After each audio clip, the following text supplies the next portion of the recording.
Hi, this is Sherry Methling with Ancient Healings Around the World. Today I'm here in New Orleans, Louisiana. As you can see, I'm by the Mississippi River. The topic of discussion for today is let it go and it will flow. That's right. In order for things to flow in your life, you need to let it go. If you're holding on to maybe a relationship or a certain job or a certain income or a certain outcome, sometimes you just need to say, I let it go. If it comes, it comes. If it doesn't, it doesn't. If it's meant to happen, it will come through. Kind of stay focused there, but also see your energy letting go.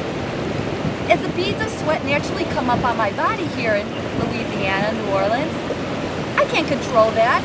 That's a natural flow of my body releasing. The same thing you have to do with a past relationship. Maybe a past job that you lost or you got fired from, past experiences. But you got to get clear in what you need to let go of. And it's not just the surface things such as anxiety or depression or this person, this relationship, this marriage, this divorce, this job, lack of income. As you can see, things come in and out of our life, ebbs and flows.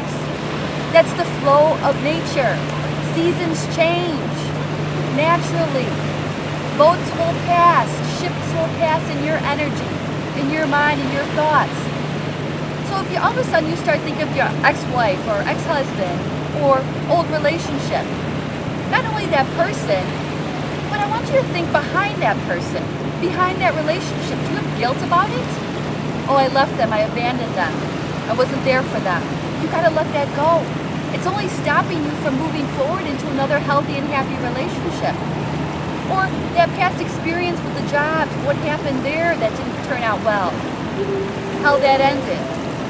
Whether it be a relationship, money, job, religion, whatever it is, you got to write it down. Do you have to write it down? It makes it a lot better. And another technique that I learned here in New Orleans, as I'm walking around doing research and meeting with different people on the topic of letting go, healing, transitioning and changing. As you can see behind me right now, we have a cruise ship cruising down the Mississippi River. That just came in and it left. Get the idea, get the feel of not only the water, but the ships coming and going in your energy. As it comes in and you think about that past experience, that past person, whatever that is, scarcity, lack of money, victim modes, can't do it, giving up, not going to happen again, I'm never going to be happy again, I'm never going to get married again, the poor me's, the victim modes. Acknowledge it and then see it going like that ship, like the water's moving, like the ebbs and flows in and out of our space. The beads of sweat coming up on my body here in Louisiana. I can't control it, I just let it flow out. It's okay, it's natural. The seasons change, you change. You can't hold on to this any longer. Cutting cords with these energies, writing them down. What's behind that? Why do I keep on creating scarcity, not enough money?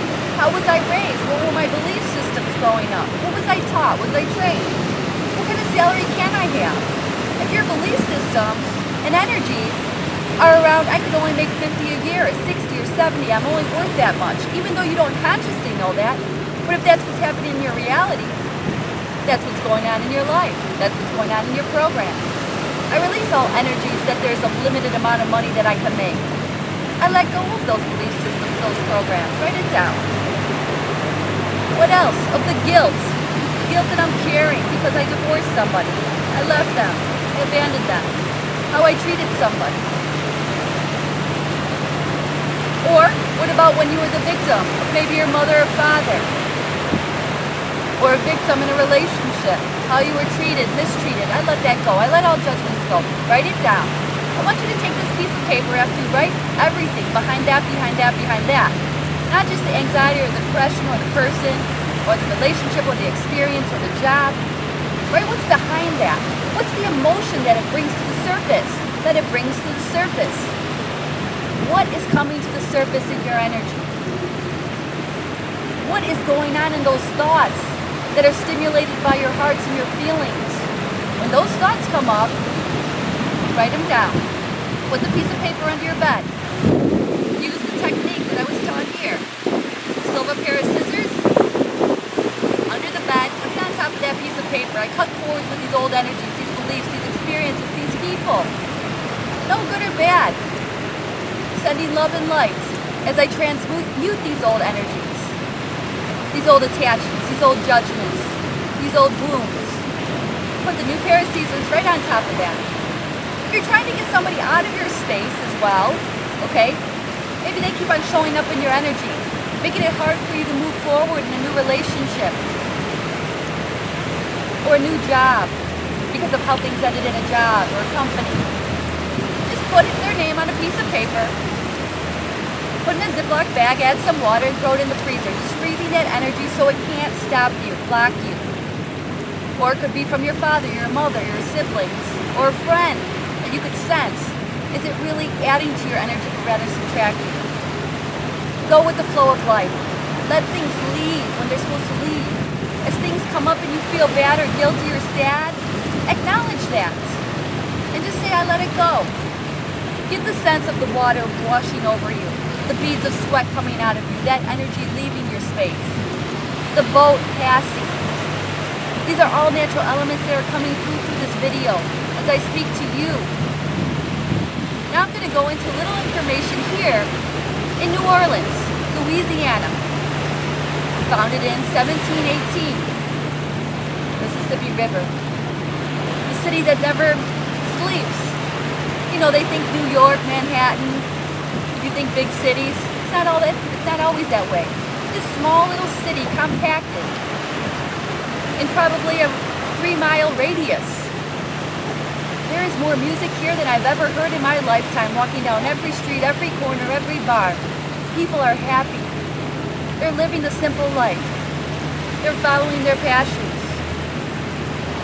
I don't know their stories, but they sure are having fun. They don't get paid to sit there at the bar and play their life away. They're just doing it because they love it. And you need to do the things that you love. But the only way you can do the things that you love is by clearing up the things that are currently residing in your energy that do not serve you. You need to let things go. Get clear, write things down. Know what you need to let go of. Go behind it. Think of the person, the job, the money, the scarcity. You write that down. If you don't, it's going to continue to follow you. A shadow following you. Stopping you. That new relationship, that new life, that new job, that new income. All these limited beliefs. You could see it, you know what's repeating. You know what you don't want. Through the contrast of what you don't want, you know what you want. That helped you, it propelled you. There were stepping stones here, the stones that we step on every day. The cement under your feet. Let things flow out, let things come and go. The ebbs and flows of life. Let it go, and it will flow. Release all attachments. Now I'm going to go into a little information about New Orleans, Louisiana.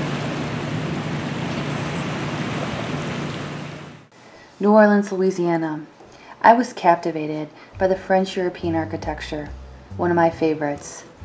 As Louisiana, New Orleans, was claimed by the French King Louis XIV in 1699, and is the only state that was once a French royal colony, as it was founded in 1718 and ruled by France and then Spain for nearly 100 years.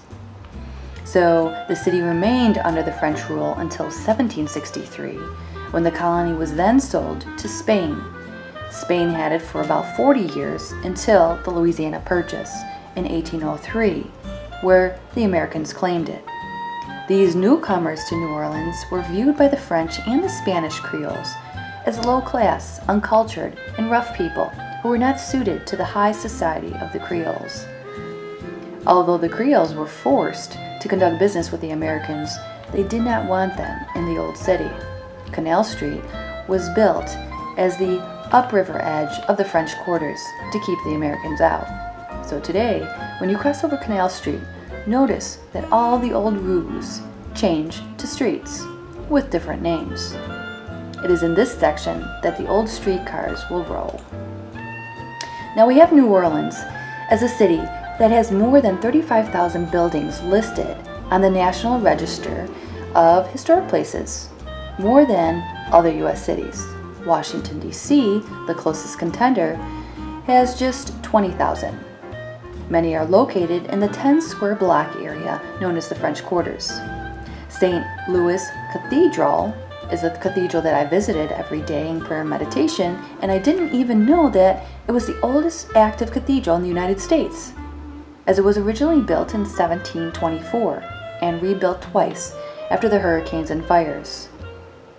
It overlooks Jackson Square Garden, which is absolutely gorgeous. As Americans settled here, they built beautiful mansions in the Garden District and Uptown area. And the streetcar line that is the oldest continuous operating rail system in the world. New Orleans is also known as the birthplace of jazz. That's right, you will hear jazz music throughout the entire city, whether it be on the corners, on the streets, in the bars, in the clubs, in the restaurants. Jazz music is played throughout the city, and it is beautiful. Make sure you bring your dollars to tip the people, because they live off the tips. Early jazz greats like Louis Armstrong, Buddy Bolden, as well as Harry Connick Jr. are birthed from this space. The city has a well-derived reputation for their food as well. Chefs at the city's more than 3,000 restaurants combined abundant natural resources such as seafood with Creole, Cajun, and other cooking styles to create a unique cuisine scene. In 2003, Travel and Leisure readers rated New Orleans among the 3 best top cities for food, along with Paris and New York. And I have to say, their food was exceptional. The scene, the French Quarters, breathtaking. Much more than I thought. So I encourage you to visit New Orleans, Louisiana. Enjoy. Peace. Sherry Methling with Ancient Healings Around the World.